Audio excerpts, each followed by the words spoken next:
Welcome students, welcome the students of class 8, welcome to our e-learning class, and today in this class I am going to discuss a new chapter from your history book, and the name of the chapter is Tribal Dikus and the Vision of the Golden Age.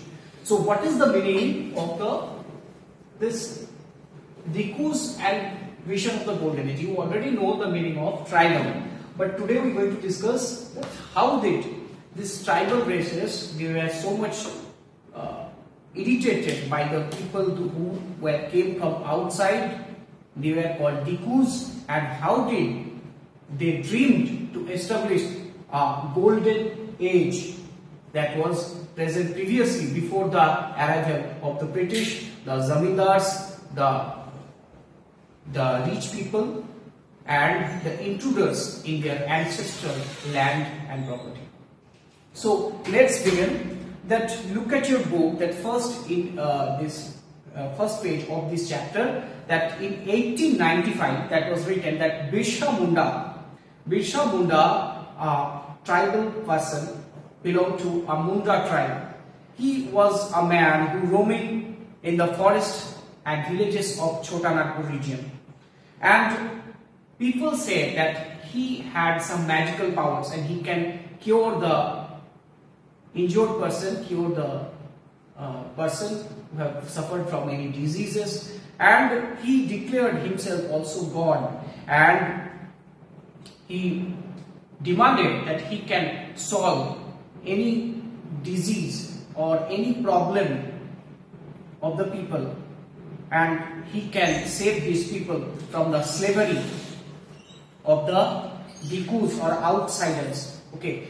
So soon thousands of people started following Birsa Munda, as well as the people from other tribes such as Santals and Uraus also following Birsa Munda. And he established also a religion called Birsait. Okay, a religion called Birsait. Okay. Now, how did Birsa Munda become popular? Now we looking forward and the life of Birsa Munda. That Birsa Munda born in a Munda family, a tribal family of Chotanagpur region present in today's Jharkhand state, and his followers, and he was belonged to a very poor family, and in the course of time when he was growing up, he was come in the contact of the Christian missionaries and he also admitted to a Christian school and accept Christianity. But he soon realized that this religion and all these modern things cannot change his life. He belonged to the land. He should join the people where he had belonged.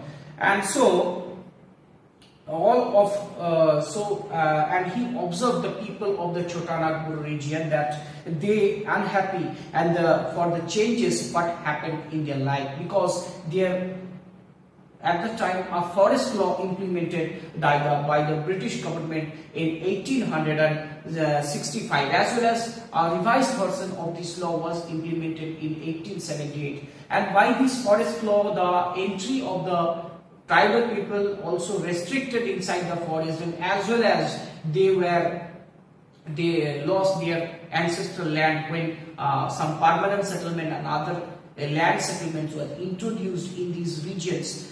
So they thought the land are the property of God and they are the original owner, inhabitant of the land, so they had the right to cultivate the land and use it for their own purposes.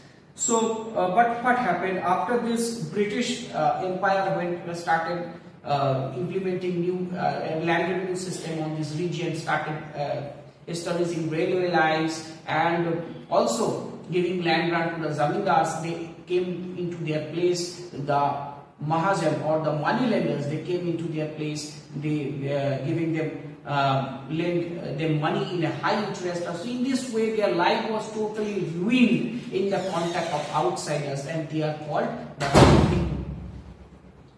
So in this way, Birsa Munda led them into a movement. It is called the Munda Rebellion. We'll read about this Munda Rebellion at the last of this chapter. Now, their religion is also in the danger in front of the Christian missionaries, and because a lot of people was converted into Christianity by these Christian missionaries, mostly those tribal people. So they were also afraid that their land was snatched from them, in their old land settlements, their social systems also changed, their religion also forcefully tried to change by the people came from outside. So that's why they were very much afraid, and this fear also turned into anger, and they always searching for a leader who can lead them against these outsiders, and they found this figure in Birsa Munda. So they don't have at the time, how did they spend their life? You have to know first that the people living in the forest area, they don't have sharp caste distinctions in their life, and they don't have any social distinction. However, they have some social and economic differences, but they believed that the land and property, their land and the forest are the gift of God, they are the property of God, and they are the people who living from ancient times in the place in that places. So they had the right to cultivate the land and also collect the fruits, roots, and the woods from the forest. So they had their right in the forest. But when British introduced this forest law, introduced their various other policies, land revenue policies, their rights were snatched, and their life was totally changed and restricted. Okay. And so these are the anger, and in this way there are several rebellions occur in this region, such as 1855 Santhal rebellion, others rebellion such as Munda rebellion and Coal rebellion, etc. We'll see in the next classes about these rebellions and how did they earn money and live their life. Okay, so that's all from today's class. Okay, thank you for watching.